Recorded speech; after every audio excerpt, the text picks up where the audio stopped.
nationwide measles outbreak has doctors in Wisconsin monitoring the situation closely. The Wisconsin Department of Health Services says there have been no measles cases in Wisconsin since 2014. However, there are ongoing cases in neighboring states, like in Illinois. Dr. Joe McBride is an infectious disease physician at UW Health. Welcome back to Live at 4. Good to see you. Yeah, thank you. Thanks for having me. So the latest report from the CDC said 314 cases in 15 states. Yeah. How concerned are you about the situation, especially how it relates to us? Sure. I think that there is an appropriate level of concern in the CDC, in the medical communities, and the lay population itself.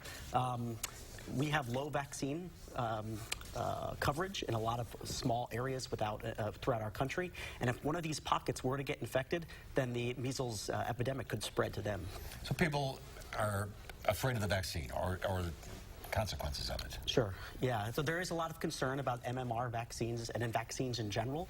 These have been refuted on many occasions. Vaccines are not perfect, meaning there are side effects, and physicians should always have conversations about who's the appropriate candidate for vaccines, what these side effects are, but far and away, recommendations are strong and very clear that the vast majority of people would benefit from vaccination. And can you get a vaccination at any time in your life, or is there a window that you have to observe? Yeah, great question. So measles, mumps, and rubella are together, and they're the MMR vaccine. Generally, the recommendations are anybody above the age of 12 months who do not have a contraindication, which are things like immunosuppression or immunodeficiencies, or pregnant women should receive this type of vaccination. And for us baby boomers, we probably had measles when we were growing up. Are we immune? That's right. So if you were born prior to 1963, was when the vaccine first came out. So you probably are immune if you had the infection as a child. And the immunity lasts lifelong.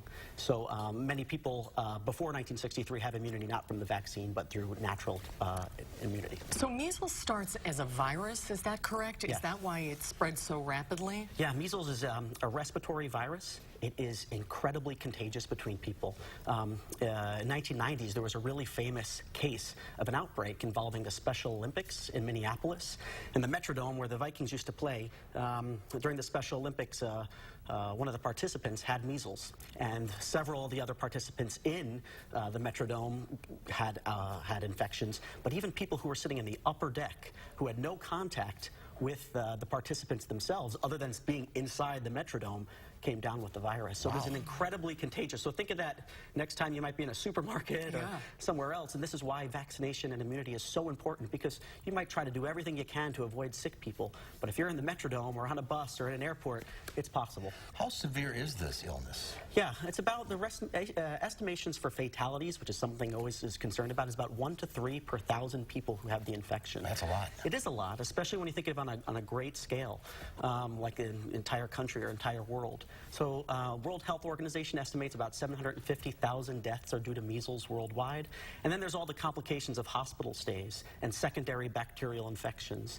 And these add not only to medical expense, but also to morbidity and mortality. What about the situation going on in New York? Right. Where they're not allowing unvaccinated teenagers to go into public spaces, which sort of speaks to the spread concern. That's right. This is really an unprecedented public health measure in order to limit the transmission between susceptible hosts. The idea is, just like we talked about with the Metrodome, is that even if you say unvaccinated people maybe don't go to school or maybe don't go in contact with immune-compromised people, that might not be enough. So they're really going things really aggressively in order to limit potential exposures and halt this outbreak. And there's no season to it. It's not like the flu. So generally, it's more transmitted during the winter months. They think its humidity has something to do with it, but you're right, it can be all year round. And it is so preventable. Just get a shot. It's preventable, yeah, vaccinations. Doctor, thanks for being with us. Very interesting. Thanks for Great having to me. see you, Dr. Yep. McBride. Have a good day. We'll be right